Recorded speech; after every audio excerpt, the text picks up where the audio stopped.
हरिओम महादेव। आप सभी मित्रों का हमारे इस सोशल मीडिया प्लेटफॉर्म पर स्वागत है। आज हम एक समाज की ऐसी विशेष समस्या पर चर्चा करेंगे। ज्योतिष के समीकरणों से जानेंगे कि ये समस्या बनती क्यों है और इसके ज्योतिष में समाधान क्या है। विवाह के बाद अधिकतर दंपति अपने जीवन में संतान उत्पत्ति को लेकर के परेशान रहते हैं। संतान उत्पत्ति आज की एक प्रमुख समस्या बन गई है, बहुत बड़ी समस्या बन गई है, जिसका समाधान प्रत्येक इस प्रभाव से पीड़ित दंपति चाह रहा है। या बार बार समाज में अनेक जगहों पर यथोचित उनके संपर्क जैसे जैसे बनते हैं वैसे वैसे वो अपने समाधान के लिए प्रयास करते हैं और कुछ प्रयास में सफल हो पाते हैं, कुछ प्रयास में असफल रहते हैं।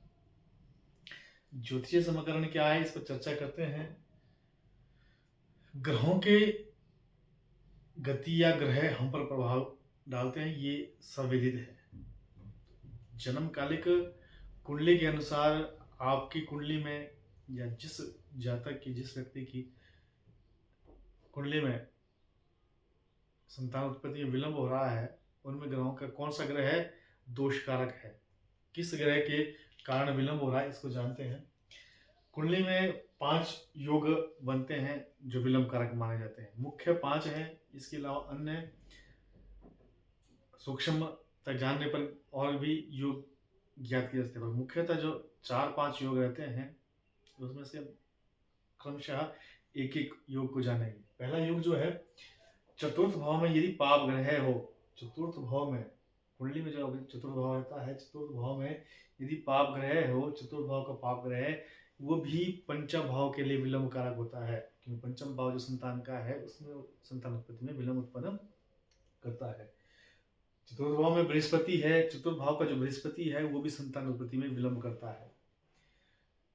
पंचम भाव में चंद्रमा है, वो भी संतान उत्पत्ति में विलंब करता है। अष्टम भाव में चंद्रमा है, वो भी संतान उत्पत्ति में विलंब करता है। पंचम या अष्टम, एक कुंडली में एक समय पर एक भाव में चंद्रमा रहेगा, या तो पंचम में है या अष्टम में है, इन दो में से कहीं किसी एक भाव में चंद्रमा स्थित है, वो भी विलंब कारक रहेगा। पंचम भाव में पाप ग्रह है, वो भी विलंब कारक रहेंगे, वो भी कुंडली में विलंब कारक योग बनाएगा, संतान उत्पत्ति में विलंब करेंगे।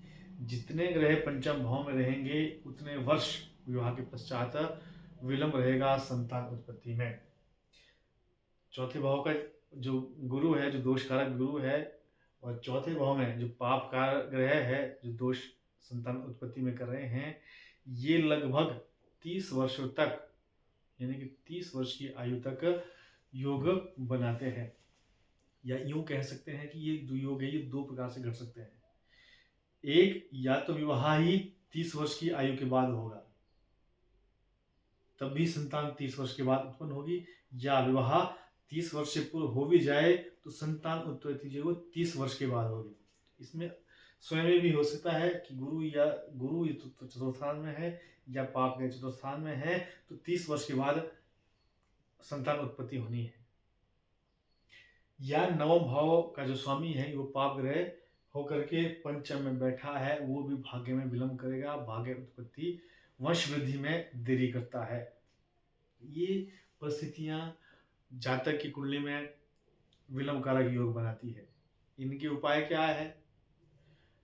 संतान उत्पत्ति के प्रति जो परिहार शास्त्र में कहे गए हैं, तो कहा गया कि यदि कुंडली में बृहस्पति, यदि कुंडली में बृहस्पति पाप ग्रह का पाप कारक बन रहा है, दोष कारक बन रहा है, तो बृहस्पति में मंत्र यंत्र औषधि,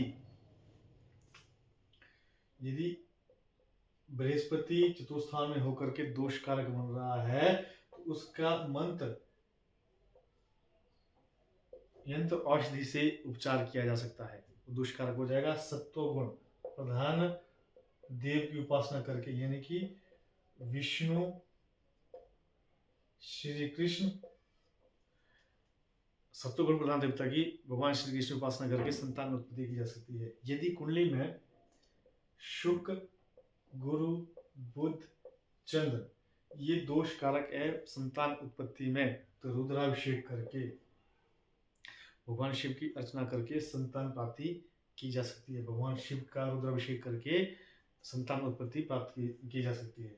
यदि कुंडली में मंगल, शनि, राहु, केतु ये पाप ग्रह यदि पंचम भाव में है, या पंचम भाव के साथ कोई संबंध बना रहे हैं, या पंचम भाव के स्वामी के साथ किसी प्रकार का संबंध बना रहे हैं, या इनकी पंचम भाव पर दृष्टि है, या पंचम भाव के साथ कहीं बैठ करके उसके स्वामी के साथ किसी प्रकार का संबंध बनाते हैं, तो भी वो संतान उत्पत्ति में विलंब उत्पन्न करते हैं। यदि इनमें से कोई एक ग्रह विलंब कारक बनता है, तो इनके परिहार के लिए कुल देवता का, अपने कुल देवता का, स्थानीय देवता का उपचार करना चाहिए, स्थानीय देवता की उपासना करनी चाहिए।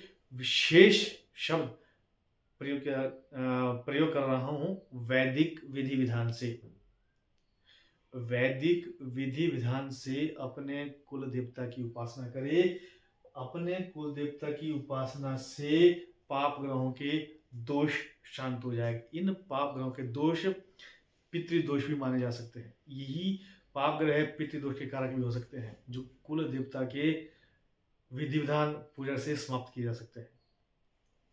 अपने कुंडली में यदि आपके कुंडली में इनमें से कोई भी ग्रह दोष कारक बन रहा है, या कोई ज्योतिष सीखने वाला व्यक्ति, ज्योतिष